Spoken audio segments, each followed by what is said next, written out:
What's up, everyone? Vince Ingenito here, and I'm with Stephanie, a.k.a. Mrs. Fork Parker. Stephanie, how you doing? Hi, what's going on, guys? What are we playing? Oh, this is some Hotline Miami 2. Awesome. Wrong number.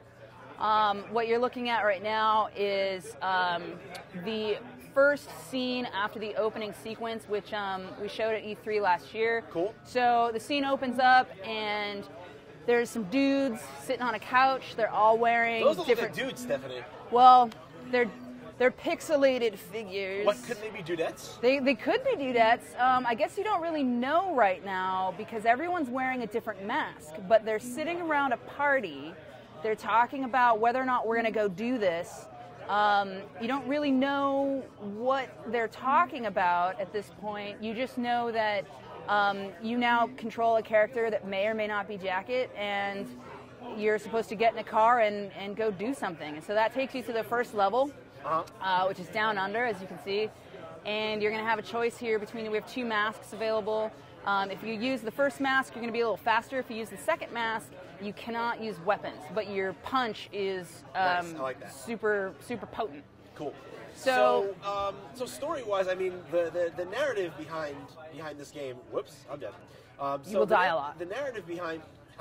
The narrative was one of the big things I think that made Hotline Miami, the first one, really special. Like, it was saying some very interesting things, had some Fincher-esque themes. How does the second one continue that tradition? Well, the second one continues that tradition in that at this point in the game, the events of Hotline Miami 1 have been incredibly sensationalized.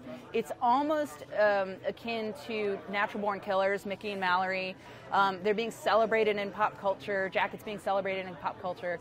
And you have a sort of awareness of the events that took place. So it's similar in gameplay style.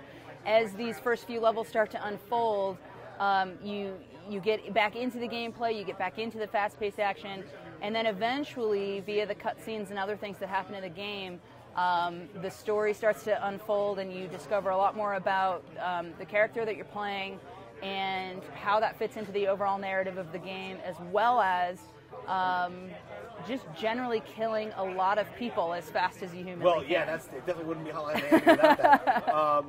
So, like, how do you approach making a sequel to a game like Hotline Miami? Some people would say that's like making a Citizen Kane sequel, or like it was such a cult. Well, I guess Citizen Kane wasn't a cult classic, but it's such a classic now for the things that it does narratively and thematically. Like, how do you follow that up? Like, some people would argue that maybe it was perfect being a singular thing. What do you think about it like that? How do you follow that up? Well, not being the developer of the game, I don't want to comment and speculate on where Denton is going with this and how they're building on it in a psychological way and in a dramatic way. But what I can tell you is that those guys have a very clear vision of what Hotline Miami is. And they're working really hard to make sure that they're bringing what fans loved about the first game into the second game, as well as adding some really unique elements, not just to the story, but to the gameplay as well, that will be revealed as we get a little bit closer to launch. So, what is there anything about the gameplay that's different that you can tell me about right now? Not right now. Not right now?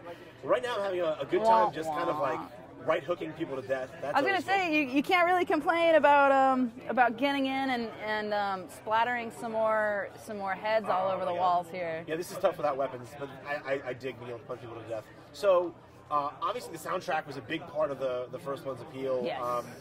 Can we expect something along the same lines? Do you have any of the same artists Yeah. returning? What's going on there? I don't know specifics of the whole lineup, but I will say that having heard a couple of the songs that are going into the sequel here, I can say that fans will not be disappointed. Denton takes some great strides in making sure that the music fits exactly what they want on a level-to-level basis, and I've been as a connoisseur of electronica over the last 20 years or so, I can say that the tracks I've heard will not disappoint. Awesome, that's good to hear. So, anyway, that's all we got for Hotline Miami 2 so far. For more on Hotline Miami 2 as it comes closer to its release, which is going to be when? Do we know, Steph? Later this year. Awesome, later this year. Keep it locked right here at IGN. You need to be better at this game.